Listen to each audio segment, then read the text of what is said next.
Broadcasting from the Allen B. Levan NSU Broward Center of Innovation at Nova Southeastern University. Welcome to Sunshine Startups Live, featuring rockstar entrepreneurs, bright ideas, and experts on the startup ecosystem. And now your hosts of Sunshine Startups Live, Jim Ryan and John Wensveen. Hi, and welcome to 2024 Sunshine Startups Live. I'm investor, entrepreneur, and host of Sunshine Startups Live, Jim Ryan. Great to be with you again. We're talking startups, entrepreneurship, those that foster the ecosystem, and I'm joined always by my colleague and good friend, John Wensveen. John, it's great to be with you today. It's great to be with you, Jim. 2024, I got so used to saying 2023, but as you kind of jokingly said, the network allowed us back for season number 2, and I am so excited about our guest today, but I want to say hello to everybody. So John Wensveen, Chief Innovation Officer here at Nova Southeastern University and Executive Director of the Allen B. Levan NSU Broward Center of Innovation, the world's first theme park for entrepreneurs, where we support the founder's journey from birth of an idea through successful exit of a company or global expansion. And you know why I'm super excited about today? Why are you super excited? Because, I grew up as a little boy in Vancouver, Canada, and soccer was my sport. I did fairly well playing as a young guy. I never made it to the pros, but maybe if I put my mind to it, I would have gone further. But I had a bit of a hero. I had many heroes, and one of them's in the house, and there's a Dutch connection that we share, hence my last name. And let's take this show to the road, because this is going to be one of the best ones we've ever done, I believe. Yeah, and it's exciting. If you're a soccer fan, you certainly know our guest. Maybe if you're a movie fan in more recent days and months, you'll know our guest as well. Extraordinary bio, background. Thomas Rongen played on about 10 teams, coached about a dozen or more. Famous more recently, obviously, besides the incredible soccer career you've had, with a movie made, Hollywood Came A-Calling, following the acclaimed documentary on your bio, coaching the American Samoa team. American Samoa, not known for soccer originally. In fact, they were ranked on the bottom. And the movie and your background really takes you through this journey of finding this sort of ragtag team of players, and then basically coaching them up with a barometer of, hey, can we just score one goal? But I'm fascinated to have you here today, and we're going to weave in for our audience here because you've had great success in finding that talent and then coaching them up. And I think there are a lot of principles that in entrepreneurship that can be taken away from the success that you had with the American Samoa team. So first of all, Thomas Rongen, thank you so much for being on the podcast today, and welcome to Sunshine Startups Live. Thanks for having me. And John, they say, if you ain't Dutch, you ain't much. So where's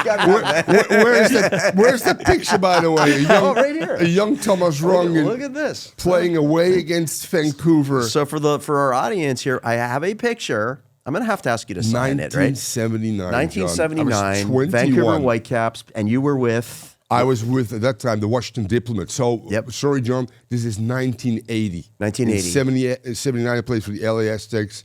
In 80, I played for the Washington Diplomats, which were in Washington, D.C., on the road. Bobby Leonarduzzi, Carl Valentine. Oh, my God, great times. Thanks for sharing that, by the way.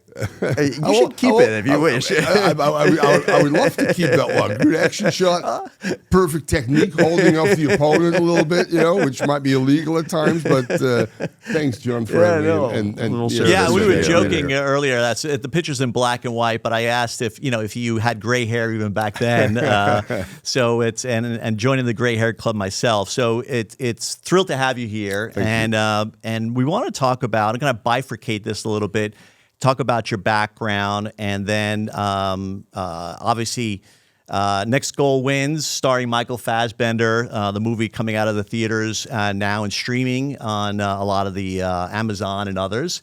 But let's take a look. I'm going to be Dutch as well. I'm going to join you guys with fist bumps. And so talk about your, soccer in your DNA, growing up in Amsterdam. Yeah, in Amsterdam, and then I was a street baller, Jim. I how mean, about that's that? how Right we- on the street well, playing soccer. And that generation, if you talk about Clockwork Orange, Total Football, in Español, Mecánica Naranja, that's the Dutch in the late 60s, early 70s. We're a small country. We're below sea level. So we have to think always outside of the box for survival, first and foremost. And that also is translated in something fast forward to now, that the principles of total football, which is constant movement, all over the field, players being able to play multiple positions instead of one. My great team Ajax and the Dutch national team in '74, when we went to a final, lost against Germany in the World Cup, put that on the map with a particular one player, Johan Cruyff. And we talk about innovation, being creative, be tactically smart, which all of those things apply to business as well. I learned through the soccer world. When you grow up in the Netherlands, there's only one sport. And if you grow up in Amsterdam, there's only one team, which you guys can relate to in terms of the battles in other sports in this country. We love to travel. You look at history of the Netherlands, former colonies, be it the ABC Islands, Aruba, Bonaire, Curaçao, Suriname, Indonesia. If you want to have a great ship built, come to the Netherlands, and just looking at the overall universe, it's pretty remarkable that in my current role as liaison sports innovation and vitality, I run into companies right now that have made significant investments and also significant differences in the United States. Last example may being when New Orleans get hit by that hurricane and all the dams just broke, they brought in the Dutch. Because if there's one country in the world, as I said again, that lives below sea level, and all of a sudden New Orleans has not had any problems anymore. So outside of my soccer creative mind, I'm also now intertwining business and trying to bring tech businesses, but it could be from Philips all the way to data analysis for player development for an Inter Miami, for instance. That's our local club. So at 67 right now, and coming here, looking at a picture when I was 21 years old, I'm still here 45 years later, and still donning this team here, which I coached. I'm in the Hall of Fame, as John knows, which is wonderful. And again, thanks for having me. And we maybe can talk more specific about certain journeys in my life that have taken me to this point, talking somewhat technology with one of the best in the world. And I've been here quite often through John. It's just amazing that you guys are pushing the boundaries in so many different ways, which is brilliant. Well, we appreciate you taking time out of your crazy busy schedule because I know you got a million things going on. I also like that you touched on the Dutch ingenuity, and innovation is literally in the DNA, and I have to think that part of that comes from me. My dad was born, raised in Holland, and Lissa came to Canada as part of the tulip trade, and spent considerable time there myself for personal and professional reasons. Often what we do is we talk about what we call the founder's journey. So when we're talking to entrepreneurs and walking through their life cycle, the different phases that got them from where they started to where they are today, could you perhaps walk us through your founder's journey and at an accelerated pace? And then we'll get into more details and some of the themes that Jim and I were talking about with you earlier on before we started today's show, because I think that pathway of ups and downs is something that our audience loves to hear about and learn about. And if you could just walk us from the baller to where you are. Born and raised literally in downtown Amsterdam during a very interesting time. At that time, small country, 12 million people, flat, below sea level. And I was in an area where most of the former greats, and you know that the former great Ajax team and Dutch national team, I mentioned Johan Cruyff, obviously came from. And there was a movement, which were guys on white bikes, pacifists, but tried to change the course of politics in the Netherlands. And that included a lot of people in the arts business, music business, but also builders, architects. And that also flowed with playing soccer on the streets, so to speak. And, that's my backdrop is playing football and being as creative as possible, not to get caught when you break a window because you play one apartment complex against the other before you go to school and thereafter as well. And I think if I look at that generation, the provos on white bikes, I was on a white bike as well. I was confronted at 14, 15, 16, 17 with the brightest minds out of my sphere, which is soccer, football, obviously, my love and my passion. But I think that sets the Dutch, as you said, apart. We are inquisitive. We want to know more. We push the boundaries. We're small, but we think big in all areas. Soccer, obviously, being my expertise. But I think that helped me at a very young age to come to the United States and be successful. I got a master's in sports administration and a focus on the technical part, which I've used very well during my coaching career, because some of the principles that you guys apply in business pretty much apply here as well. And as I said again, I mean, first and foremost, the Dutch are known to be daring, creative, playing only half the opponent, technically excellent, dominant football, and rather win 5-4 than losing 1-0, because we're romantics as well. So with that said, when I first came here, I was introduced to what I consider to be, in the last 100 years, the best coach ever in Rinus Michels, the founder of Total Football, and then the executioner, Johan Cruyff, as well. That was my coach. Yep. That was my teammate. And they laid the foundation for Thomas Rongen's soccer philosophy, which was, as I said again, predominantly being outthinking the opponent in a technical and tactical way, and not necessarily in a physical way, which I think, if you look at your businesses as well, and you talk about innovation, we were in the forefront of that in my particular area of expertise. That was soccer, that carried me through, what you just showed, my playing career and eventually my coaching career as well. I've been to Olympics as a head coach of the United States in Beijing, was the assistant coach in the '98 World Cup for the United States. I took 3 teams to the Under-21 World Cup. I won a MLS ring with DC United as well. And currently I'm an analyst for CBS, where I do Champions League games. Inter Miami, where I'm calling Messi right now. So that's circle from... That's not a bad gig. Total Football, Johan Cruyff, Pele, during that time he played in the ASL, to Messi. That circle is pretty much rounded right now. And I'm also a liaison sports innovation and vitality for the Dutch embassy, which brings me this sphere, quite frankly. So it's been a great journey for me, and as I said again, steeped in my traditional beliefs that I was taught on the streets, basically, in Amsterdam. I love the humble beginnings and hearing about your DNA, growing up, being kind of scrappy and, learning, educating yourself on the game, and then passing that on as a coach. So it's an incredible background.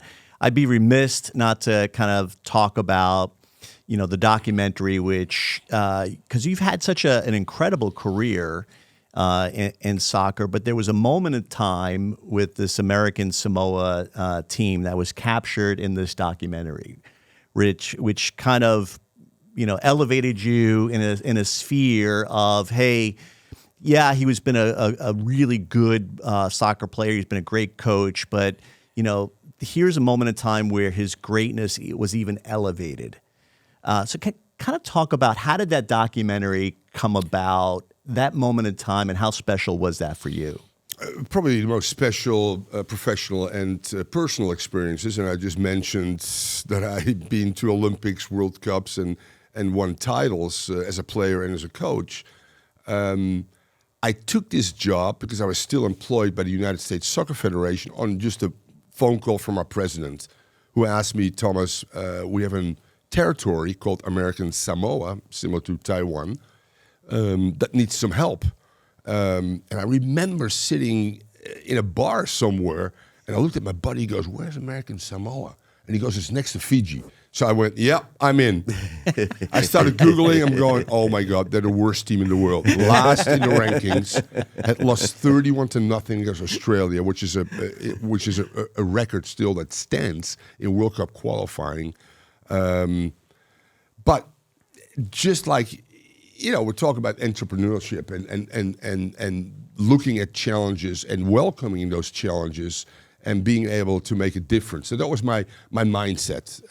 I coached when the NASL collapsed and most international players went home, and I love this country. So no professional soccer anymore. From one day to the other, the league just disappeared in 85, 86. And I stayed. I wanted to give something back. And I also knew that soccer would come back in some form or another. I taught languages at Berlitz. Talk about thinking outside of the box. I coached 8- and 9-year-old boys and girls for a soccer team. I became assistant coach at Nova Southeastern. I was the head coach of South Plantation High to make ends meet. And eventually, because of my willingness to go places where it hurts, and looking at those opportunities not as obstacles but more as challenges, fast forward to 2011, which was the qualifying for Oceania, and American Samoa is in Oceania. We were in a group with Tonga, just to give people a little bit of an idea, Solomon Islands, and Papua New Guinea. And I had about 3 weeks to turn the worst team in the world around. I did my proper research, but I think most importantly, I embraced first and foremost their environment, their culture, so to speak.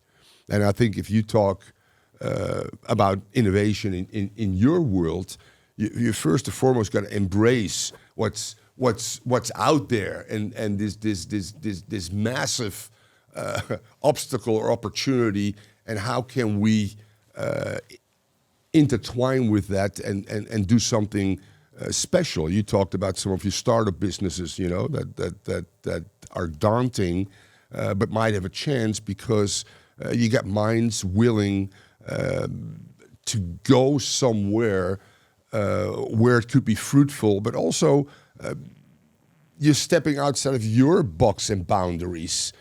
Which is what technology, I think, is all about, and what being successful is all about. So I was extremely driven to make change. I was extremely driven to introduce some new ideas and tactics to that island, similar to in your work as well. I immediately recognized the leaders on that team that I needed to get on my side in order to be successful. I immediately understood there was a mentality of losing. These guys went into games, if we can keep it under 20, we're happy, which is incredible. And they would come back. By the way, amateurs, they would come back each and every day to do their country proud. And that really, my heart and my passion and the love for the game, which had lost over the years as a coach. When you get first sacked by Robert Kraft. Robert Kraft, the owner of the Patriots, but also New England Revolution, who hired me, by the way, in a minute by saying, "I don't know much about soccer, but I know you're Dutch, and I'm Jewish, and the Dutch were very good to Jews in the Second World War. I'm hiring you as a coach." This is 1999. Then also 2 years later, in a Dunkin' Donuts at 6 a.m., he fires me as well. And all of a sudden, the realization comes, okay, it's part of the course, but the ability, as I said again, I lived in 12 different cities. I've been in 100+ countries in the world, and being able to identify real quickly within a environment, a culture, religious beliefs, and that island had strong religious beliefs. I was raised as an atheist, not anti-religion, by the way, but I went to church with them. I embraced, as I said again, their life. I opened myself up to a Fafafina. I mean, the first transgender to ever play in a World Cup game was Jaya Salua, who's now representing FIFA in different capacities. And for me as a Dutchman, and we are pretty open-minded, which you have to be in your business, but also in my business, obviously, leads us to a position to sit here now as a head of this great institution and a Levant Center with an entrepreneur himself and with a entrepreneur in a footballing sports sense. But I think some of the principles that we apply to make people better, to focus on a certain goal, to pursue that as well, even to get some money somewhere, which I had to beg for within the federation, so our team could travel properly and not sleep with 6 in a room. Those were all little things that led eventually to their first win in over 40 years, the first goal in over 40 years in a win against Tonga that became world news, and that eventually led to the documentary that eventually led to a movie made by an Oscar-winning director, Taika Waititi. And listen, we sit around at times and just go, not going to happen, but who would you want to have you play in a movie? Well, in my case, it's Magneto. It's Stephen Jobs, you know, that Mr. Not Michael bad company. Yeah. Michael Fassbender plays, and he's 20 years younger than me too, John. So my social life has picked up as well, but. There's a lot of similarities. That's what I like. And to John say. wants Brad Pitt to play him in his movie That would be coming good. about his life. Yeah, there was a time when we kind of look like each other, but as I do more of these podcasts and get the side angle view thanks to the cameras, I'm realizing that's not accurate. So, what I love about what you just said, that was a true founder's journey. That is what an entrepreneur deals with: the ups, the downs, the firings, the raising of the money, the innovation, the technology. That truly an entrepreneurial journey. And crafted within a very interesting world, which is probably a microcosm of a whole bunch of different worlds that you deal with. So it's an amazing story. And the challenge with the time that we have together is that you've been engaged in so much. There's so much history there, and still a future ahead of you. I'm really curious. It's one question I always like to ask somebody that's gone through the journey that you continue to go through. Of all of the lessons that you've learned, we often talk about successes, and this is the most successful thing I did. But what's the biggest lesson that you've learned that our audience needs to know? If I had emotional intelligence, I had social intelligence, because the Dutch, John, are free thinkers and social. So I always. And you talked about how many teams I played for and how many teams I coached. Just imagine how many players that played for me, thousands. And now, and I'm not looking for a legacy, it's great because due to the movie, I'm onto all sorts of podcasts, including some of my former players that have podcasts as well. And the one thing that keeps coming back is, TR, you were a pretty great dude. You were a great coach. You were a great mentor. You were a great leader. You were honest and direct. You made me think more about the game as well, which is obviously wonderful. But going back to your specific question, John, which was what again? The biggest lesson that you learned. Yeah, I mean, the biggest lesson is emotional intelligence.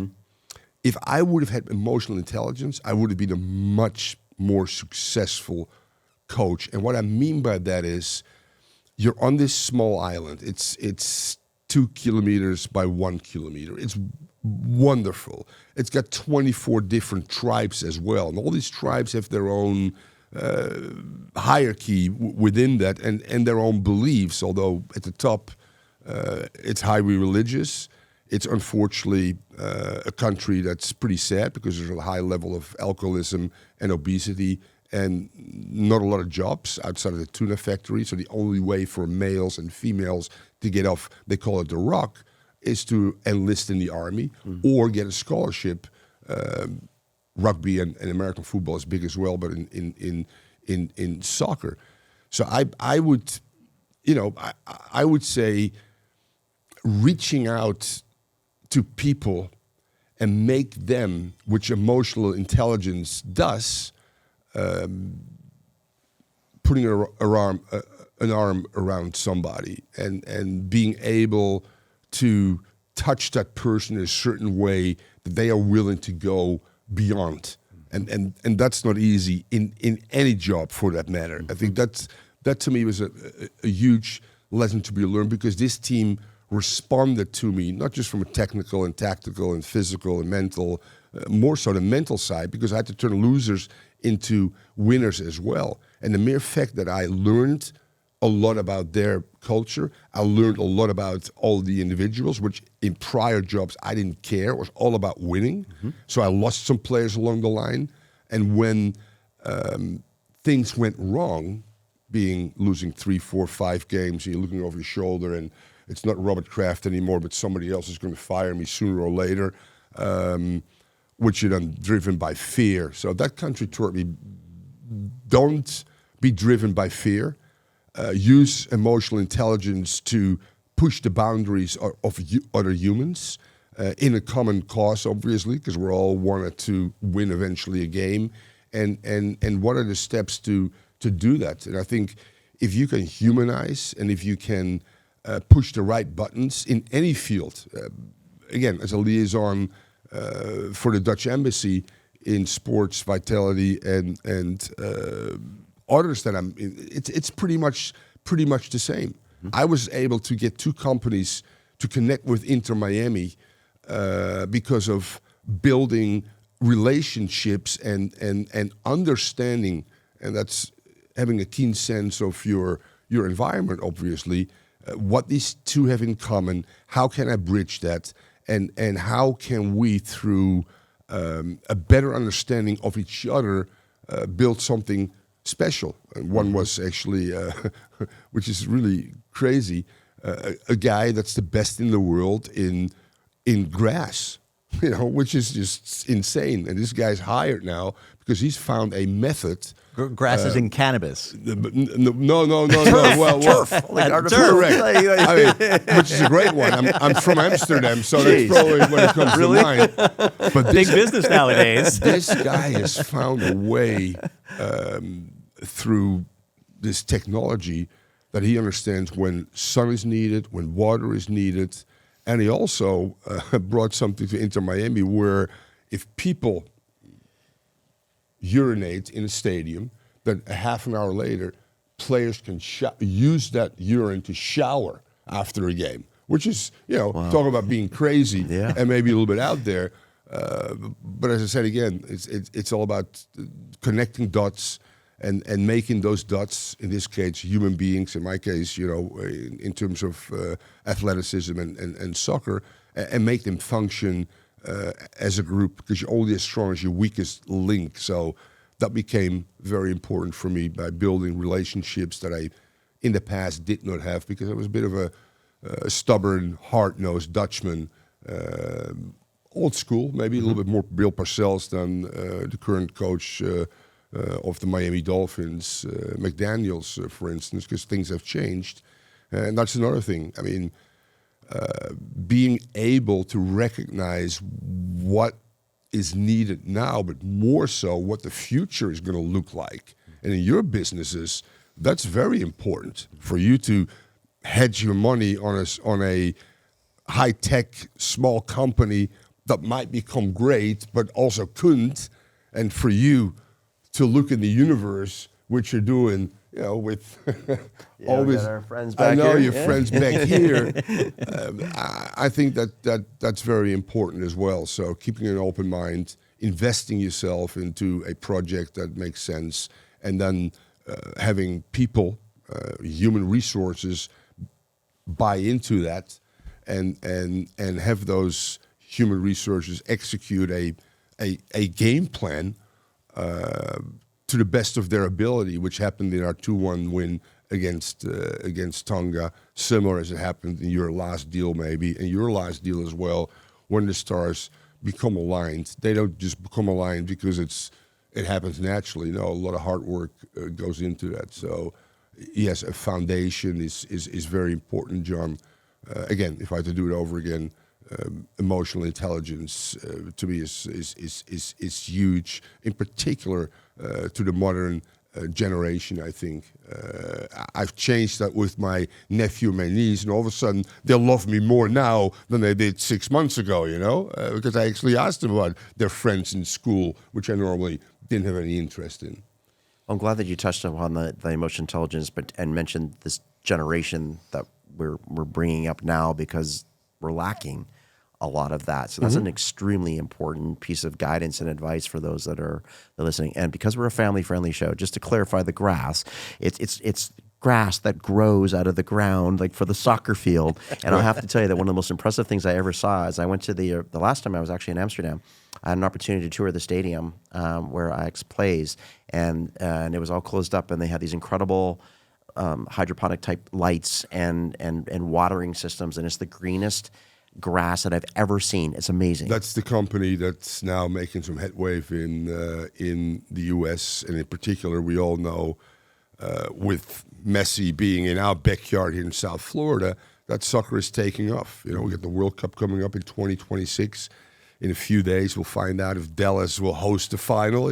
Jerry Jones is working hard to do that with the Copa America, which is the championship of South American teams being played in the U.S. And the final has already been determined to be played in the Hard Rock, where that same company, by the way, is doing the same thing with their lights, with their water, and making fields to perfection, which obviously means improvement of performances. And athletes clearly know that. But it's great to see guys in that field going onto the field and taking grass out and putting their fingers in and going, oh my God, this is unbelievable. This hybrid of this and grows well South Florida and sand base, and amazing to see others in their field of expertise executing certain things that I don't have any knowledge about, but I'm learning as well. Similar of being around Taika Waititi, who brought his cast of characters, and these are people that work on all of his movies, to talk about his next movie and how brilliant those people are in their respective strength, filmmaking, to the guy that makes the music, to I met the person that makes the costumes for all of his movies as well, talking about expertise and talking about, as I said again, being able now through the Dutch embassy in my current role to explore all of those there. You're absolutely right, John. Never stop learning. And again, talk about learning. This is one of the greatest institutions, I think, in the world, where you can continue to learn. And I look every day when I come back here, John. It just amazes me how quickly you've grown, and there's reasons for that. So well done. I could see Waititi casting you in his next Thor movie with maybe some blonde locks or white locks. But an incredible career you've had, in just a couple of minutes left, and wanted to ask you what's on deck now following the successful documentary, the movie. Now, I'm sure, in your legacy career, a lot of opportunities are your phone's ringing. Yeah. Messages are coming in, whether it's being cast in the new Thor movie. That's probably not going to happen. or some of these other opportunities.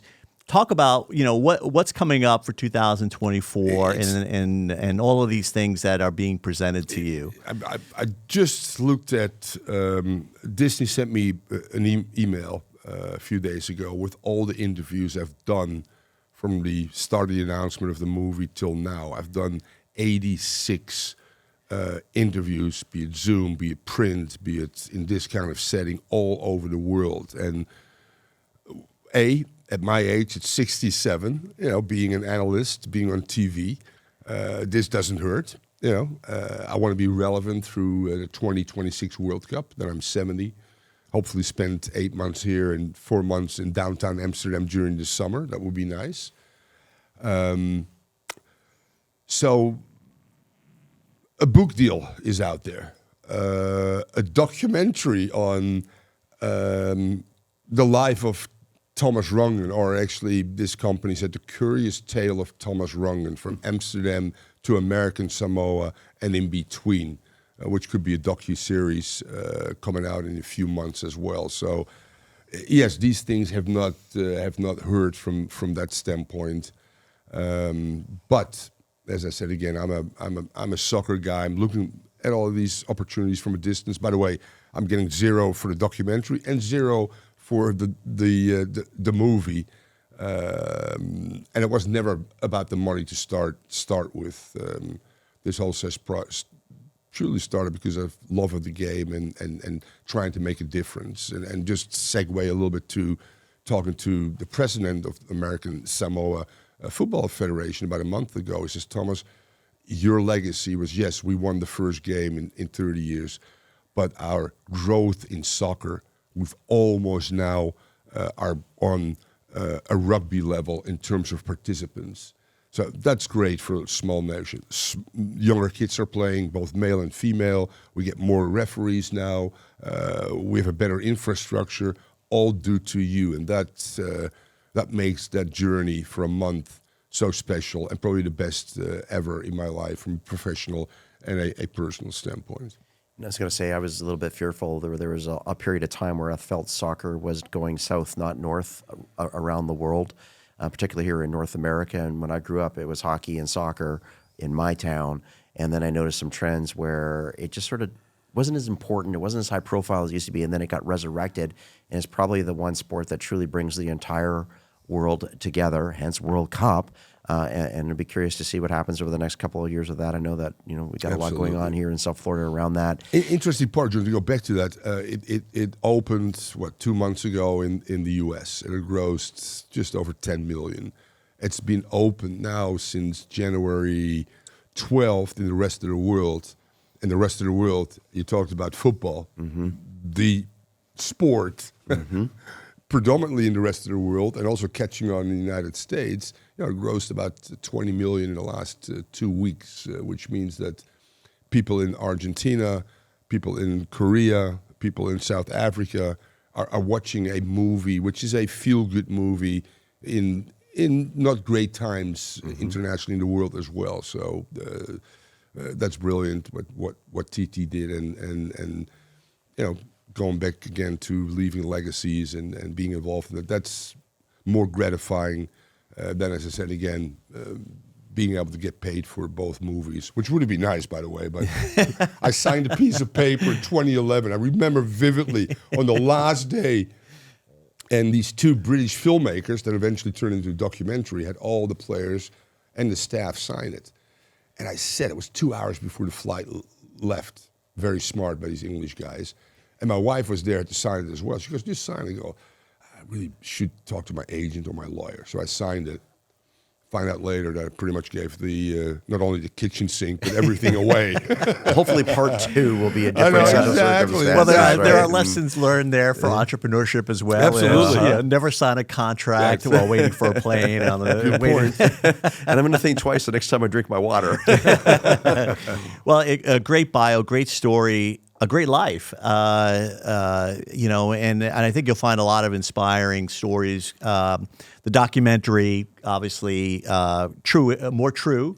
The movie, a little more true-ish, with some creative licensing. But you've had an incredible career as a player and as a coach. I think there's a lot of insights you shared with us today, and we'd love to have you come back. Love to hear part 2. Of what you're doing. Part 2 might be going back and taking them through the next World Cup qualifying phase. Oh, that would be amazing. You're the first and your audience to learn that I might go back to American Samoa and try to actually get them to the World Cup in the United States in 2026 because it's now 48 teams, so they expanded the World Cup, which means Oceania got 2 slots now.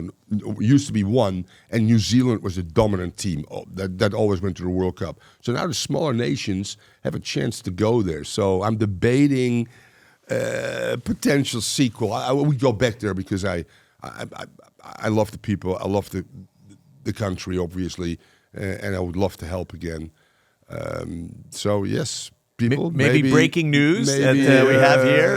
So that's a possibility. This is a Jamaican bobsled story all over It again, is. right? Yeah. Correct, exactly correct. That's what TD actually said. It's meet Ted Lasso, and some people say now you're a little bit like Ted Lasso, quite frankly, the way you're dealing with subjects of football in this case via Cool Runnings and via the Mighty Ducks. That's how what TT pretty much framed it the first time I talked to them, and he said also the message is very simple: have some fun and slow the F down. He said that's the message.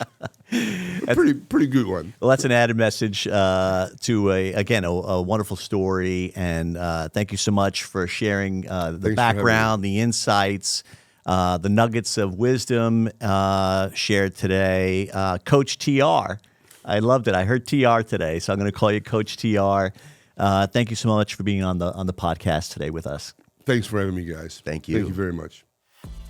Remember to subscribe, like, and share the Sunshine Startups Live podcast and follow us on social media. If you're interested in sponsoring or appearing on the show, please email us at booking@sunshinestartups.live.